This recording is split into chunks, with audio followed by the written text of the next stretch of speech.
par toute la mémoire de la planète. Sous l'effet intense que ça lui procure, il tombe allongé dans le sable et son corps transmute en corps de garçon de 8 ans. Yam et Cal sortent de leur cachette et viennent porter le corps de Keisha sous le cocotier. Ils attendent le lever du jour. Lorsque le jour se lève, Keisha ouvre les yeux en même temps que les premières lueurs du soleil. Il aperçoit Yam et Cal, les deux ninjas faisant Kapuja. Il regarde la scène, étonné de voir la beauté de leurs gestes. Il termine par une salutation et se rapproche de Keisha en silence. Keisha rompt le silence et dit « Je suppose que vous êtes Yam et Cal, les deux ninjas. Il n'y a pas de doute. Mais j'ai une voix d'enfant. Oh !» Et toi, tu devais être l'homme à tête de chien. Mais tu n'as pas de tête de chien. Alors qui es-tu ? Je m'appelle Keisha. Tu sais quoi ? Il y a une voix qui plane au-dessus de nous qui s'appelle Isha. Tu ne serais pas cette voix incarnée dans un corps de petit garçon ? Je ne sais pas, mais en tout cas, moi aussi j'ai une voix qui plane au-dessus de moi. Je ne la vois pas non plus. Elle me dit qu'elle s'appelle Shiva. Nous, on est arrivés ici il y a 3 soleils. On a trouvé une façon de nous déplacer grâce à l'énergie de l'oasis. On cherche l'homme à tête de chien et on pensait que c'était toi. Si on se rencontre ici, c'est que nous avons affaire ensemble. Alors, sais-tu où est l'homme à tête de loup ? Non, mais peut-être que Shiva le sait. Demandons-lui. Shiva, tu es là ? Oui, j'ai entendu la question, mais elle demeure encore sans réponse. Il faut que Keisha chemine encore. Je pense que vous devez de nouveau entrer dans l'Oasis A3 pour accéder à la dimension du rêveur. Ta voix dit juste. Enfin, pardon, Shiva dit juste. Plongeons donc tous les 3 dans l'Oasis et voyons comment Keisha influence nos voyages. Waouh, vous avez accès à la dimension du rêveur en plongeant dans le lac ? En fait, on ne plonge pas vraiment. On se met en position du diamant face à l'Oasis, on respire profondément et avec l'énergie accumulée, nos âmes entrent par le lac dans la dimension de la Terre à travers les souvenirs du rêveur. Mais à chaque fois qu'on entre, on arrive à un endroit qui ne suit pas forcément la chronologie de sa réalité terrestre. Des fois, ça nous donne des indices sur l'endroit où se situe l'homme à tête de chien, mais on est encore loin. Mais qui est cet homme à tête de chien ou de loup ? L'homme à tête de chien ou alors l'homme à tête de loup représente l'intensité la plus élevée du rêveur. Si celle-ci est distordue, je te laisse imaginer ce que ça peut donner en énergie de choc. Le rêveur doit faire face aux plus grandes peurs de l'humanité. Et donc, nous devons le mener à cet homme à tête de chien naturellement, sans qu'il s'en aperçoive. Et pour que la rencontre se fasse sans dégâts, nous tentons de prendre de l'avance en préparant le terrain, tu vois. Et donc on a envoyé 2 ninjas pour tenter de faire ça ? Mais qui êtes-vous au juste ? D'où venez-vous ? Nous sommes en réalité la main droite et la main gauche du rêveur. Nous sommes arrivés ici par le biais d'une sensation forte que le rêveur a vécue avec ses mains juste avant de rêver. Et pour la première fois, on jouit d'exister en tant que corps céleste. Et on prend le temps de développer une approche du mouvement qu'on appelle Kapuja. J'ai vu ça, oui. C'est vraiment impressionnant. Vous dites appeler ça Kapuja ? Oui. Ce que tu vois sur nos écussons là, c'est le logo de Kapuja. Keisha se rapproche d'eux tel un petit prince de 8 ans. Sa tête se situe au même niveau que le logo. Il observe de plus près et dit « C'est stylé ce logo. C'est le rêveur qui a conçu ça ?» Oui, exactement. Mais à vrai dire, sans vouloir jouer l'intéressant, c'est moi, Cal, qui l'ai dessiné. Je suis sa main droite. Je te rappelle que c'est moi qui ai tenu la passoire violette quand tu traçais ton cercle de départ. Mais alors, vous savez ce que ça veut dire, Kapuja ? Je sais pas trop, ça doit vouloir peut-être dire que le cap c'est Ja, Kapuja. Mais non, on n'a pas des dreadlocks, on est des ninjas. Vous faites exprès, vous savez vraiment pas ce que ça signifie ? Si, on sait. Mais on aime bien faire comme si on n'était pas d'accord parce qu'au fond, on est le même corps. Kapuja, c'est l'énergie du Ka pour Jaita. Mais alors, qui est Jaita ? Ben, c'est l'homme à tête de chien loup, là, justement. Mais alors, que sait-on à propos de cette entité Jaita ? Elle est dangereuse pour nous? Bah, à vrai dire, elle ne nous veut pas de mal vraiment, mais si l'énergie n'est pas maîtrisée, elle peut sans le vouloir nous traverser, et ici, on est volatile comme l'air. On n'est pas protégé par un corps de chair. Et oui, si tu regardes bien, lorsque l'on est si proche pendant notre Kapuja, il n'y a aucune résistance de corps à corps. Nous sommes comme deux plumes dans l'air. Bah ouais, et pourtant ça donne l'impression que vous vous battez comme des super guerriers. Bon, ce n'est pas tout, mais nous devons traverser les souvenirs du rêveur pour trouver Jaita de l'intérieur, comme ça il sera sans danger. En fait, Jaita, c'est la forme globale et parfaite du rêveur. Ouais, cette perfection englobe même l'imperfection, et c'est pour ça que nous sommes représentés comme deux ninjas. Nous sommes la danse du yin et du yang.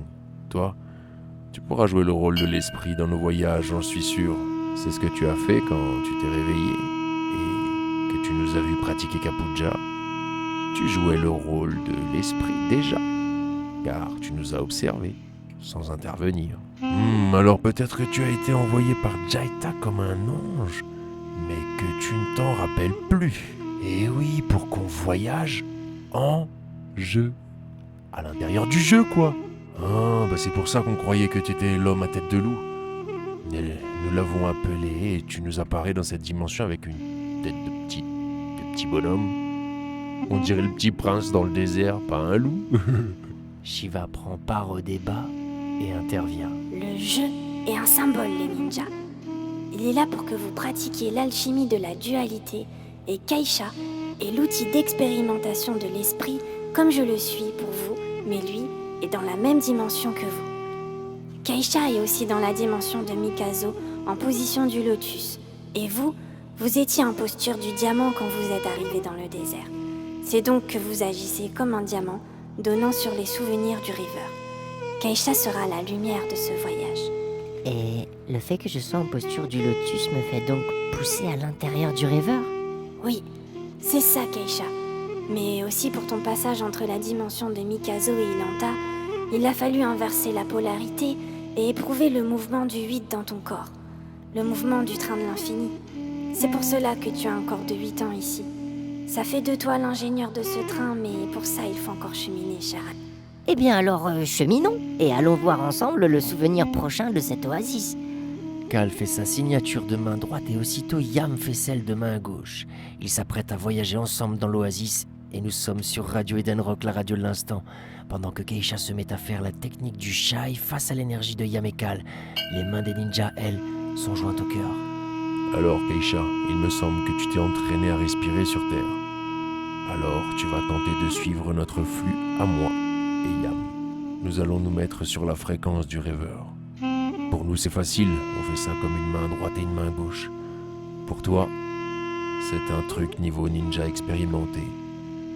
Le jeu étant de synchroniser ton cœur par ta respiration à ce flux-là, qui doit en même temps être le flux naturel de ton corps céleste.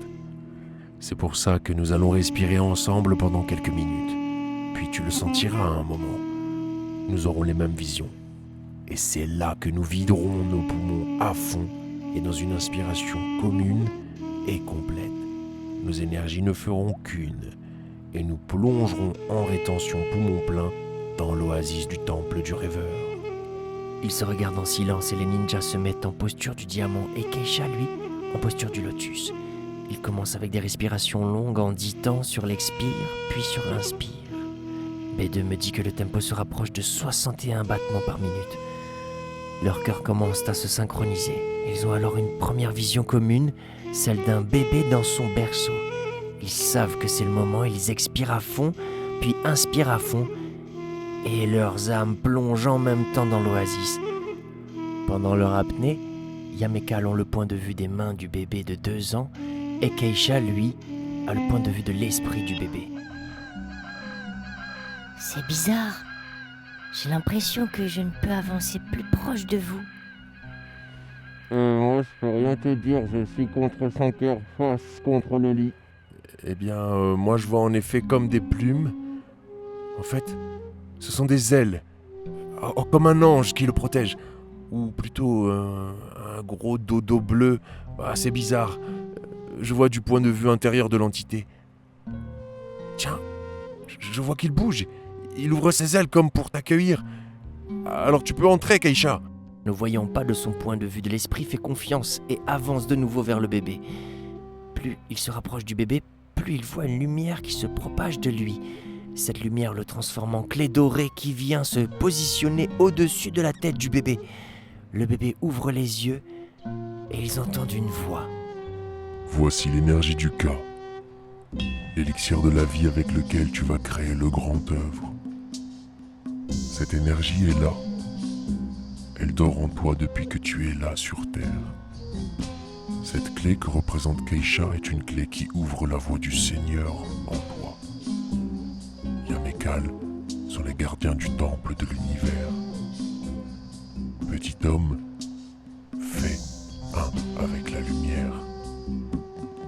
Elle va se révéler et devenir de plus en plus intense au fil du temps. Nous allons observer la courbe progressive de l'évolution de l'intensité de cette lumière dans ton corps.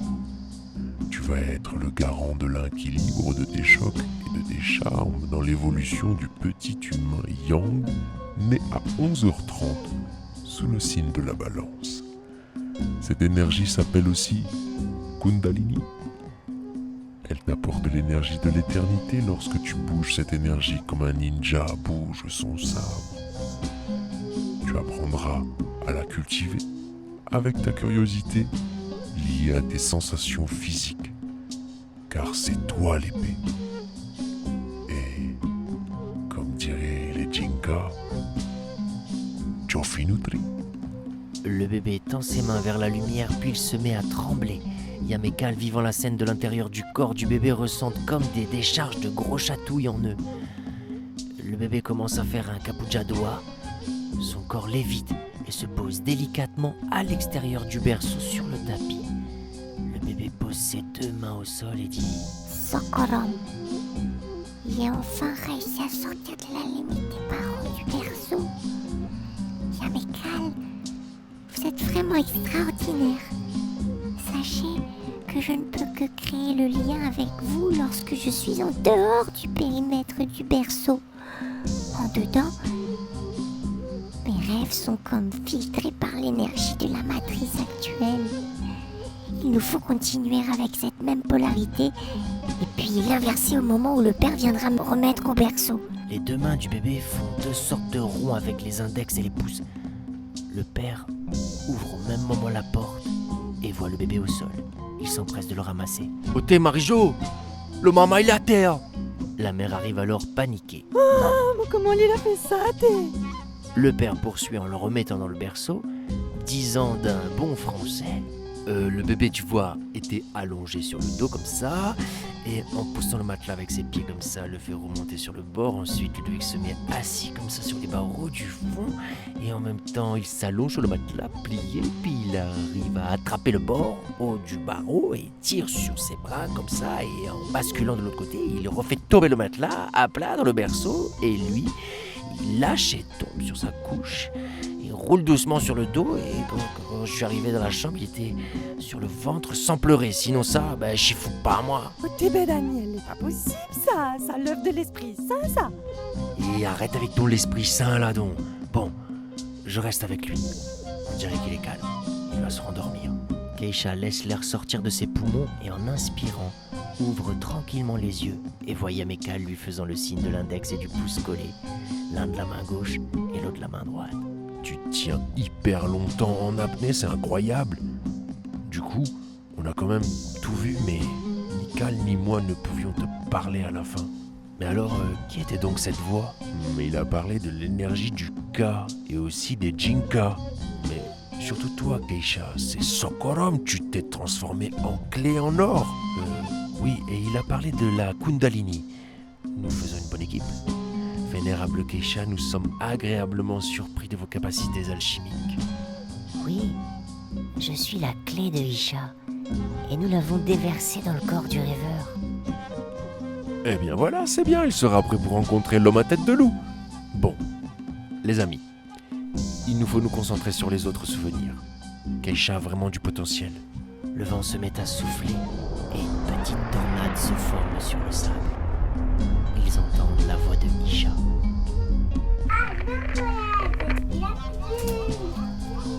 Près de l'île de la Réunion nous parle.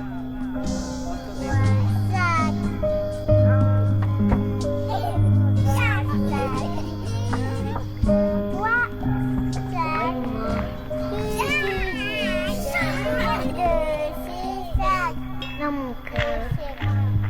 C'est pas là.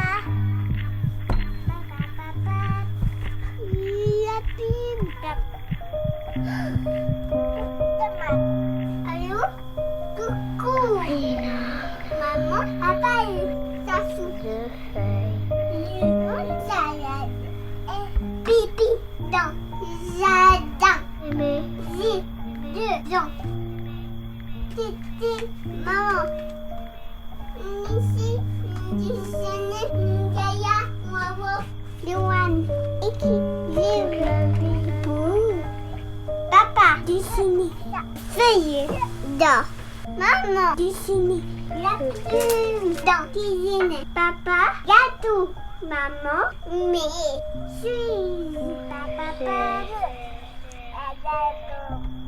Bleu. C'est ça. Je fais tout autour. Ouais, ça. Bleu, ça doit bleu. Oui. Oui, oui.